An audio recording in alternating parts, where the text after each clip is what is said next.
ہم میں سے ہر ایک شخص کو کبھی کبھی تو یہ سوچنا چاہیے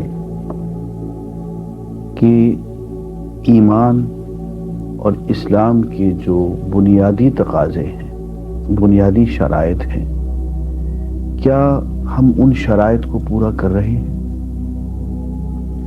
صحابہ کرام رضوان اللہ تعالی علیہم اجمعین میں ہمیں یہ بات جگہ جگہ نظر آتی ہے کہ وہ حضرات اکثر و بیشتر اپنے ایمان پہ شبہ کر جاتے تھے، اور بعض صحابہ تو حضور سے پوچھتے تھے کہ یا رسول اللہ میں سچا مومن ہوں، اور حضور سے اس کی گواہی لیتے تھے۔ ایک صحابی تھے حضرت حنظلہ، حضرت ابوبکر صدیق رضی اللہ تعالیٰ عنہ سے ان کی ملاقات ہوئی تو کہنے لگے نافق حنظلہ، کہ حنظلہ اپنا نام لے کہنے لگے کہ حنظلہ تو منافق ہو گیا۔ حضرت ابوبکر صدیق نے کہا کہ حنظلہ تم سچے مسلمان ہو، سچے مومن ہو، تم ایسا کیوں کہتے ہو؟ انہوں نے کہا بات یہ ہے کہ جب ہم حضور اکرم صلی اللہ علیہ وسلم کی مجلس میں ہوتے ہیں تو یوں لگتا ہے کہ گویا جنت اور دوزخ کو ہم اپنی آنکھوں سے دیکھ رہے ہوتے ہیں، اور ہمارے ایمان اور یقین کی ایسی غیر متزلزل کیفیت ہوتی ہے کہ ہم ایمان کے بالکل انتہائی درجے پہ پہنچے ہوئے ہوتے ہیں۔ لیکن جب ہم حضور اکرم صلی اللہ علیہ وسلم کی مجلس سے اٹھ کر آتے ہیں اور ادھر ادھر کے دھندوں میں لگ جاتے ہیں تو یوں محسوس ہوتا ہے جیسے کہ ہماری ایمان اور یقین میں خاصی کمی واقع ہو گئی۔ تو مجھے تو کبھی کبھی یوں شک پیدا ہو، اپنے بارے میں شک ہوتا ہے کہ شاید دل میں ایمان نہیں رہا، اور میرا ایمان کا دعویٰ جو ہے وہ سچا نہیں ہے، بلکہ ایمان کی بجائے میرے اندر منافقت ہے۔ اس لیے مجھے تو اپنے اندر نفاق اور منافقت کا شائبہ لگتا ہے۔ میں نے اسی لیے کہا نافق حنظلہ، کہ حنظلہ تو منافق لگتا ہے، جیسے لگتا ہے کہ منافق ہو گیا۔ حضرت ابو صدیق رضی اللہ تعالیٰ عنہ نے کہا کہ بھئی اس قسم کی کیفیات تو سب لوگوں کے دلوں میں پیدا ہوتی ہوں گی، ہمارے دلوں میں بھی، کہ حضور کی مجلس میں بیٹھتے ہیں تو اور کیفیات ہوتی ہیں، حضور کی مجلس سے جب اٹھ کے باہر آتے ہیں تو کیفیات میں کمی آ جاتی ہے۔ تو ان لوگوں نے حضور سے پوچھا تو حضور اکرم صلی اللہ علیہ وسلم نے یوں فرمایا کہ اگر تم پہ وہی کیفیات دائمی طور پہ رہیں جو میری مجلس میں ہوتی ہے تو گلی کوچوں میں، راستوں میں فرشتے تم سے مصافحہ کرتے پھرے، ولیکن ساعتن و ساعتن یا حنظلہ، میں کہ اے حنظلہ گاہے گاہے، کبھی کبھی یہ کیفیت طاری ہوتی ہے، ہمیشہ نہیں رہتی ہے۔ کہنا یہ چاہتا ہوں کہ صحابہ کرام اور جلیل القدر صحابہ کو بھی یہ شک کبھی کبھی گزرتا تھا کہ ہمارا ایمان صادق بھی ہے یا نہیں، کہیں اس میں کوئی جھول اور کمی تو نہیں ہے۔ یہ شک انہیں اس لیے گزرتا تھا کہ ان کا ایمان کامل تھا۔ ہمارا ایمان جو ہے چونکہ اس میں سچ مچ جھول اور کمی موجود ہے، اس لیے ہمیں کبھی سوچنے کی تکلیف بھی گوارا محسوس نہیں کرتے کہ ہم اپنے ایمان کا محاسبہ کریں، جائزہ لیں۔ ایک بہت بڑی مشکل یہ بھی ہے کہ ہمارا ایمان جو ہے، ہمارا اسلام، وہ موروثی ہے۔ We are Muslims by birth, by accident, not by choice۔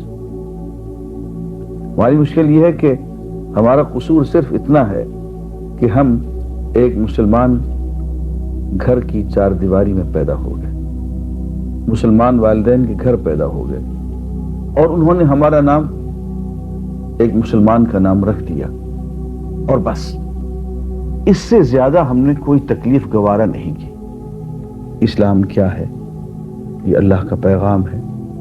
اس پیغام میں کیا باتیں لکھی ہوئی ہیں، اس پیغام کو ہم نے کتنا سمجھا، کتنا جانا، کتنا وصول کیا، کتنا مانا، اس کو کس حد تک سمجھا، کس حد تک دل نشیں ہوا، اس میں کتنا کنوکشن ہمیں حاصل ہوا، کتنا حصے پہ یقین ہوا، یہ تو کبھی تکلیف ہی گوارا نہیں کی۔ وہ بات جو کہ شعور اور آگہی اور ادراک کے بعد آنی چاہیے تھی، یقین کی کیفیت اور ایمان کی کیفیت، اس تک تو کبھی ہم پہنچے ہی نہیں۔ یہ ہمارا سب سے بڑا مسئلہ ہے۔ وہ چیز جسے ہم ایمان کہتے ہیں وہ تو کنوکشن کی بات ہے، بہت سوچنے سمجھنے اور آہستہ آہستہ بات کے دل میں اترنے اور کنوکشن بن جانے کی کیفیت کو ہم یقین کہتے ہیں، ایمان کہتے ہیں، اور یہ آہستہ آہستہ حاصل ہوتی ہے۔ اس کو کمایا جاتا ہے، اس کو قطرہ قطرہ کر کے، دانہ دانہ کر کے جمع کیا جاتا ہے، اور اس کا سب سے بڑا ذریعہ جو ہے حضور اکرم صلی اللہ علیہ وسلم کی زندگی میں تو حضور کی صحبت تھی، حضور کی اب بھی حضور اکرم صلی اللہ علیہ وسلم سے تعلق کی خاطر آپ سے محبت جو ہے وہ ایمان کا سب سے بڑا ذریعہ ہے۔ اس کے بعد جو اہم ترین ذریعہ ہے، بلکہ خود حضور سے تعلق کا بھی بہت بڑا ذریعہ ہے، وہ قرآن مجید ہے۔ اس لیے کہ قرآن مجید میں لکھا اذا تلیت علیہم آیاتہ زادتہم ایمانا، مومنین کی حالت یہ ہوتی ہے کہ جب ان کے سامنے قرآن مجید کی آیات تلاوت کی جاتی ہیں تو یہ آیات اور ان کی تلاوت ان کے ایمان کو بڑھاتی چلی جاتی ہیں۔ آہستہ آہستہ قرآن مجید کی آیات اور ان کی تلاوت ان کے ایمان میں زیادتی اور افزونی کرتی چلی جاتی۔ تو پہلی بات تو یہ ہے کہ ایمان کا درجہ حرارت بڑھتا بھی رہتا ہے، گھٹتا بھی رہتا ہے۔ یہ کوئی جامد چیز نہیں ہے۔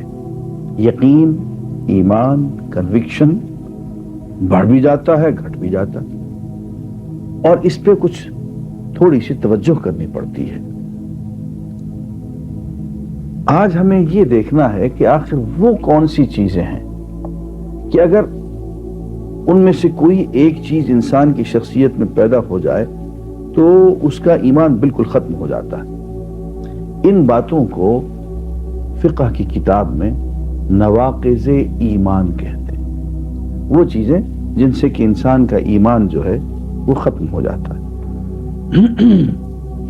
اس میں بہت سی چیزیں ہیں، لیکن میں نے مختصر کرنے کے لیے 8 نکات میں ان کو بیان کرنے کی کوشش کی ہے۔ سب سے پہلی اور اہم بات جو ہے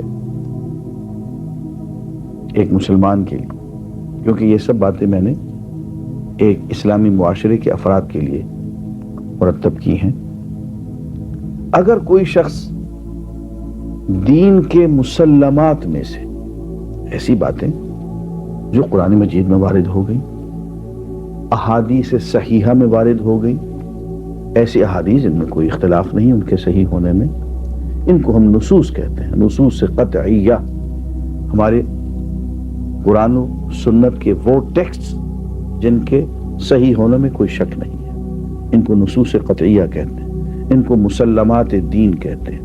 تو کوئی شخص مسلمات دین میں سے کسی ایک چیز کا انکار کر دے،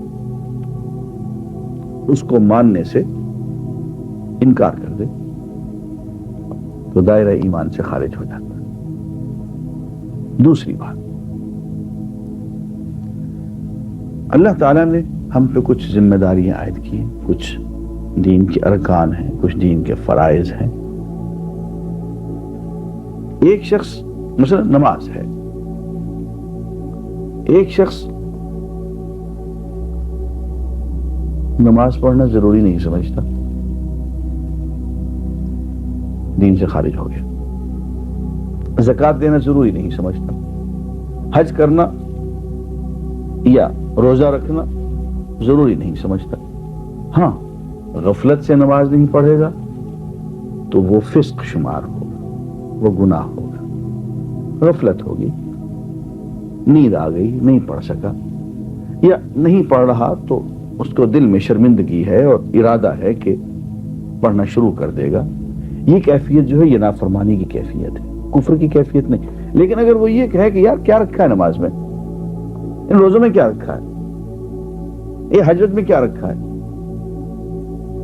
تو دین کے جو ارکان اور فرائض اور مسلمہ عبادات ہیں ان کو وہ عملاً ترک کر دے پروگرام کے تحت، اور یہ سمجھے کہ ہمیں کوئی فائدہ نہیں، نماز پڑھنے میں کیا رکھا ہے، تو ایسا شخص بھی دائرہ دین سے نکل جاتا ہے۔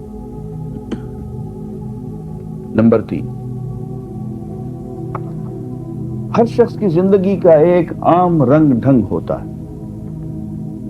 ایک مومن، ایک مسلم کی زندگی کا عام رخ یہ ہوتا ہے کہ وہ اللہ کی اطاعت کرتا ہے، اللہ کی عبادت کرتا ہے، اللہ سے محبت کرتا ہے، رسول اللہ صلی اللہ علیہ وسلم سے دلی طور پہ محبت کرتا ہے، اپنی جان سے بھی زیادہ محبت کرتا ہے۔ یہ تو ایک عام رنگ، اس میں عملی طور پہ اس سے کوتاہیاں ہو سکتی ہیں، لغزشیں ہو سکتی ہیں، لیکن اس کا ایک عام جو رخ ہے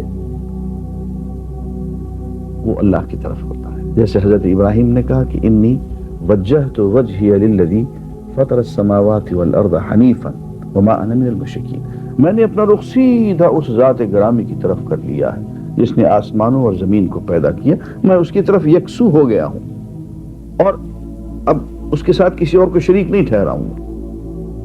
اب یہ کہ رخ اللہ کی طرف کر دیا، ارادہ یہ کر دیا کہ وہی میری ترجیح اول ہے، زندگی اسی کے لیے گزارنی ہے۔ اب عملاً اس میں کوتاہی ہو جائے تو وہ الگ بات ہے، لیکن عموماً اس کا رخ اللہ کی طرف ہو، یہ مومن ہے۔ اس کے برعکس اگر خدا نہ خواستہ ایک شخص کی زندگی کا رخ جو ہے اللہ تعالیٰ کی بجائے غیر کی طرف ہو جائے، جسے غیر اللہ کہتے ہیں یا من دون اللہ کہتے ہیں، اللہ کی سوا کوئی اور ہستی، کوئی اور چیز اسی کا ہو کے رہ جائے، اور اللہ تعالیٰ کو کہیں ثانوی درجے میں کہیں بہت پیچھے وہ اسے پشت ڈال دے، بے شک اسے نیکیاں بھی ہوتی رہیں، لیکن اس کی زندگی کا اصل رخ جو ہو وہ غیر کی طرف ہو، اللہ کی طرف نہ ہو، تو یہ شخص بھی دائرہ دین سے خارج ہو جائے۔ اس لیے کہ حضور اکرم صلی اللہ علیہ وسلم سے ایک عہد لیا گیا اور ان کی وساطت سے ہم سے بھی وہی عہد لیا گیا۔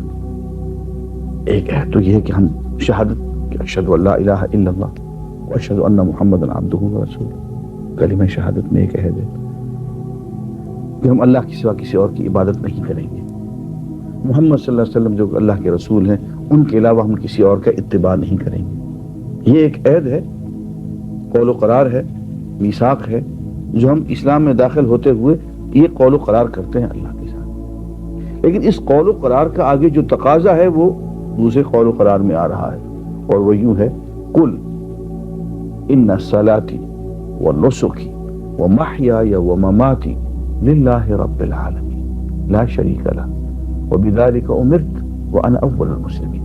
اے نبی صلی اللہ علیہ وسلم آپ یوں کہیے کہ میری نماز، میری تمام عبادتیں اور قربانیاں، میری پوری زندگی، میرا جینا اور میرا مرنا اللہ رب العالمین کے لیے ہی ہے، اور اس میں کسی اور کو شریک نہیں ٹھہراؤں گا۔ مجھے اسی بات کا حکم دیا گیا ہے اور میں سب سے پہلا اطاعت گزار ہوں۔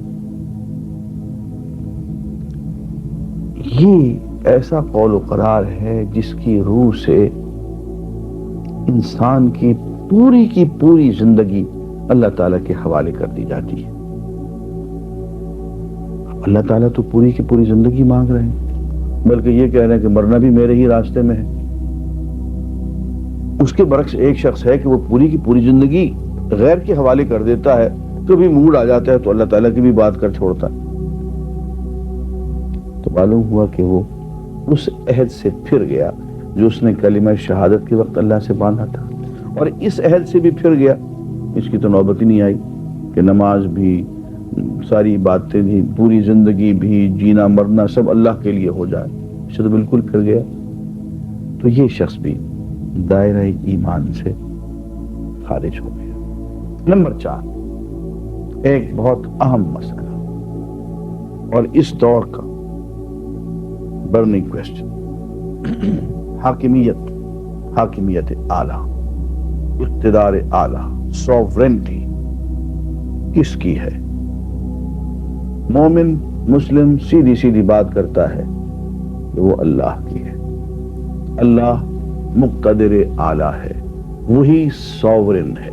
ان الحکم الا للہ، حکم صرف اللہ کا ہے، اصل قانون ساز صرف اللہ ہے، اصل اختیار صرف اللہ کا ہے۔ اگر کوئی شخص یہ سمجھتا ہے کہ سوورنٹی اللہ تعالیٰ کے علاوہ کسی اور کے پاس ہے، سوورنٹی میرے بادشاہ کے پاس ہے، سوورنٹی میجورٹی کے پاس ہے، اکثریت کے پاس ہے، جیسے کہ اس دور میں جمہوریت اور مغربی جمہوریت کا بھوت سوار ہے لوگوں پہ، اور وہ سوورنٹی جو ہے اللہ تعالیٰ سے چھین کے جاہل عوام کی اکثریت کو دینا چاہتے ہیں۔ اگر یہ نظریت ہو تو انسان دین کے اور ایمان کے دائرے سے خارج ہو جاتا ہے۔ اس لیے کہ قرآن مجید میں یہ بات بہت وضاحت سے بیان کی گئی۔ حاتم طائی کے بیٹے عدی بن حاتم نے حضور اکرم صلی اللہ علیہ وسلم سے ایک سوال کیا۔ قرآن مجید میں یوں یہ آیت ہے، اتخذوا احبارهم ورهبانهم اربابا من دون اللہ۔ پہلی امتوں کے لوگوں کے بارے میں ہے کہ انہوں نے اپنے علماء کو، احبار کو، رہبان کو، راہبوں کو اللہ کا ساتھی قرار دے دیا، رب قرار دے دیا، ان کو بھی اربابا من دون اللہ، اللہ کے علاوہ ان کو بھی رب ٹھہرا لیا، یہودی علماء کو بھی، نصرانی علماء کو بھی۔ قرآن مجید کی آیت ہے، ایک چارج شیٹ ہے ان کے خلاف۔ تو عدی بن حاتم نے کہا کہ یا رسول اللہ ایسا کبھی ہوا تو نہیں، ہم نے اپنے کسی عالم کو رب کا درجہ تو نہیں دیا، ان کو کبھی ہم نے خدا تو نہیں بنایا، عالم کو عالم ہی سمجھا ہے، راہب کو راہب ہی سمجھا ہے، اپنے بزرگ مذہبی پیشوا کو پیشوا ہی سمجھا ہے، اور ان کی اس لیے عزت کی ہے کہ وہ اللہ سے محبت کرنے والے اللہ کے مقبول بندے تھے۔ تو یہ قرآن مجید میں یہ کیا بات آ گئی؟ تو حضور اکرم صلی اللہ علیہ وسلم نے عدی بن حاتم طائی سے یہ پوچھا کہ عدی ایک بات بتاؤ، ایسا نہیں ہوتا تھا کہ تمہارے عالم جس چیز کو جائز چاہتے تھے جائز قرار دے دیتے تھے، جس کو چاہتے تھے ناجائز قرار دے دیتے تھے، اور اللہ کے احکام کی پرواہ نہیں کرتے تھے؟ انہوں نے کہا یہ تو ہے۔ اب ایسا نہیں ہے کہ تم اس معاملے میں اپنے ان علماء کی باتوں کو مان لیتے تھے اور وہ بات جو کہ تمہاری کتابوں میں لکھی ہوئی ہوتی تھی اس طرف دھیان نہیں دیتے تھے؟ یہ بھی ٹھیک ہے، کیونکہ یہی تو ہے کہ تم اللہ کی بجائے تم نے ان لوگوں کو قانون ساز بنا لیا، اللہ کی بجائے تم نے ان لوگوں کو ارباب اور رب بنا لیا، یہی تو مفہوم ہے اس بات کا۔ قرآن مجید میں سورہ مائدہ میں یہ بات بہت وضاحت سے بیان کر دی گئی، وَمَن لَّمْ يَحْكُم بِمَا أَنزَلَ اللَّهُ فَأُولَٰئِكَ هُمُ الْكَافِرُونَ۔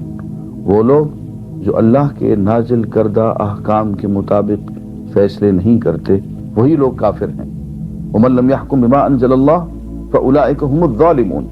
جو لوگ اللہ کے نازل کیے ہوئے احکام کے مطابق فیصلے نہیں کرتے یہی ظالم ہیں۔ وَمَن لَّمْ يَحْكُم بِمَا أَنزَلَ اللَّهُ فَأُولَٰئِكَ هُمُ الْفَاسِقُونَ۔ جو لوگ اللہ کے نازل کیے ہوئے احکام کے مطابق فیصلے نہیں کرتے، اپنے احکام گھڑتے ہیں، یہی لوگ فاسق ہیں۔ تو ایسے لوگوں کو جو اللہ کے حکم، اللہ کی سوورنٹی کے علاوہ، اللہ کے اقتدار اعلیٰ کو چھوڑ کے غیر کے اقتدار اعلیٰ کو مانتے ہیں، غیر کی قانون سازی اور غیر کے قوانین کی طرف لپکتے ہیں، قرآن مجید ان کو کافر بھی کہتا ہے، ظالم بھی کہتا ہے، فاسق بھی کہتا ہے۔ تو یہ چوتھی بات ہے کہ اگر سوورنٹی اللہ کے بجائے کسی اور کو دے دی جائے دل ہی دل میں، تو انسان ایمان کے دائرہ سے خارج ہو جاتا۔ پانچویں چیز کہ کوئی شخص قرآن مجید کو، جو اللہ کا پیغام ہے اور دین کی اصل ہے، اساس ہے، کوئی شخص قرآن مجید کو ہمیشہ کے لیے عملاً اور فعلاً ترک کر دے، چھوڑ دے، یعنی اس کی زندگی میں کہیں پروگرام ہی نہ ہو کہ میں قرآن مجید کو اپناؤں گا، پڑھوں گا، سمجھوں گا، اس پہ عمل کروں گا، یا یہ ایک پیغام ہے جو میرے نام آیا ہے اللہ کی طرف سے، میں اس کو غور سے، تدبر سے، تذکر سے تلاوت کروں گا۔ تو قرآن مجید کو اگر کوئی شخص مستقلاً پروگرام کے تحت عملاً فعلاً ترک کر دے، دائرہ ایمان سے خارج ہو جاتا ہے۔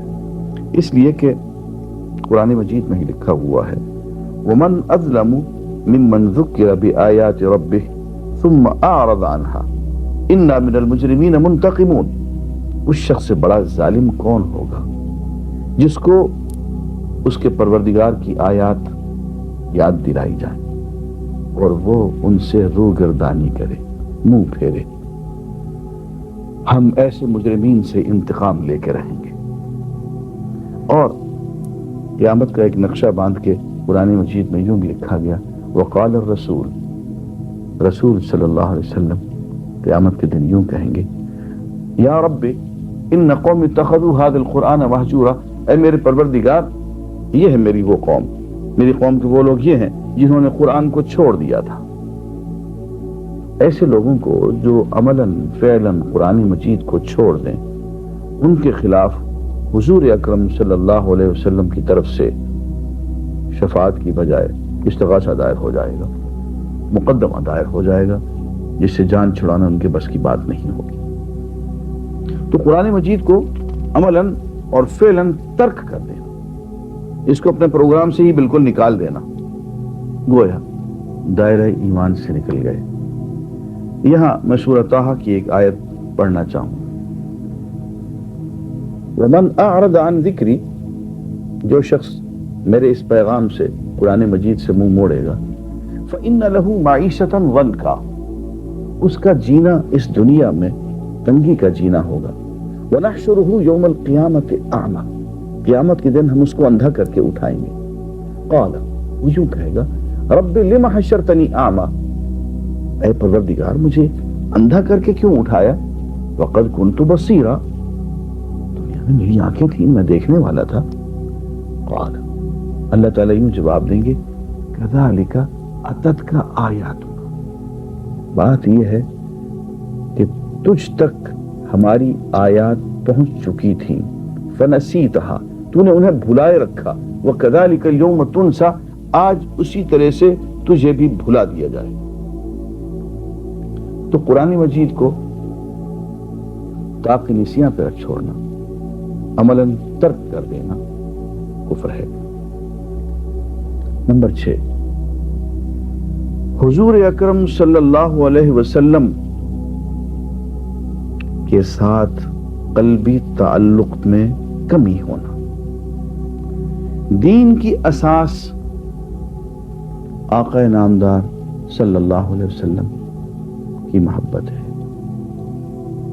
اگر کوئی شخص حضور اکرم صلی اللہ علیہ وسلم کی سیرت طیبہ، حضور کی سنت مطہرہ، مسلمات میں سے جو چیز، آپ کی طرز زندگی میں سے کسی ایک چیز سے ناپسندیدگی کا اظہار کر دے کہ ہمیں یہ بات پسند نہیں، اور اس سے عملاً عدم مطابقت اختیار کرے، تو یہ شخص دائرہ دین سے خارج ہو جائے گا۔ اس لیے کہ قرآن مجید میں یہ بات وضاحت سے لکھ دی گئی فَلَا وَرَبِّكَ لَا يُؤْمِنُونَ، نہیں، تیرے پروردگار کی قسم ایسے لوگ مومن نہیں ہو سکتے حَتَّى يُحَكِّمُوكَ فِي مَا شَجَرَ بَيْنَهُمْ ثُمَّ لَا يَجِدُوا فِي أَنفُسِهِمْ حَرَجًا مِمَّا قَضَيْتَ وَيُسَلِّمُوا تَسْلِيمًا، جب تک کہ یہ لوگ حضور کے تمام فیصلوں میں، جو ان کے آپس کے جھگڑوں کے بارے میں، ان میں حضور کو صحیح معنوں میں حکم تسلیم کریں، اور حضور کے فیصلے کے بارے میں دل میں کوئی تنگی بھی محسوس نہ کریں، اور اس کو ٹھیک طریقے سے مان لیں جیسا کہ ماننے کا حق ہے۔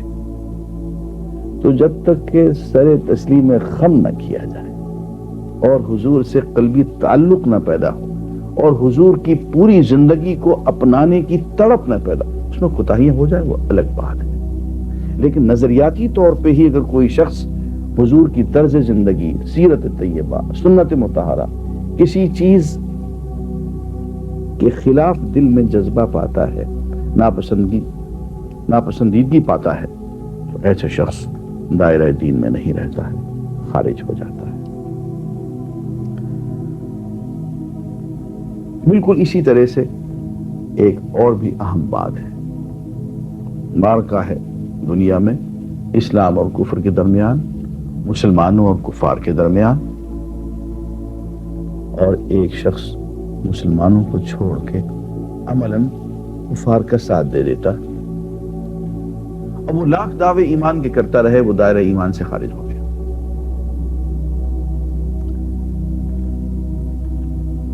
بالکل اسی طرح سے قرآن مجید میں یہ آیت بہت واضح طور پہ وَمَن يَتَوَلَّهُم مِّنكُمْ فَإِنَّهُ مِنْهُمْ إِنَّ اللَّهَ لَا يَهْدِي الْقَوْمَ الظَّالِمِينَ، جو لوگ کفار کا ساتھ دیں گے وہ انہی میں سے ہو جائیں گے، اللہ تعالیٰ ظالم لوگوں کو ہدایت نہیں عطا فرمایا کرتے۔ اور آخری نقطہ جو میں یہاں بیان کرنا چاہوں گا وہ یہ کہ اسلام کی کسی شکل کو کفر قرار دے دینا یا کفر کی کسی شکل کو اسلام قرار دے دینا یا مسلمان کو کافر قرار دے دینا یا کافر کو مسلمان قرار دے دینا، ترتیب کو الٹ دینا اور اس پہ ضد اور اصرار کرنا، یہ بھی انسان کو دائرہ ایمان سے خارج کر دیتا ہے۔ یہ چند باتیں ہیں، اور بھی بہت سی باتیں ہیں، لیکن یہ چند بنیادی باتیں ہیں جو میں نے عرض کر دی ہیں، اور یہ صرف اس لیے کہ ہمیں کبھی کبھی اپنا ایکس رے کرتے رہنا چاہیے۔ اے مسلمان، اپنے دل سے پوچھ، ملا سے نہ پوچھ، ہو گیا اللہ کے بندوں سے کیوں خالی حرم؟ وآخر دعوانا الحمدللہ۔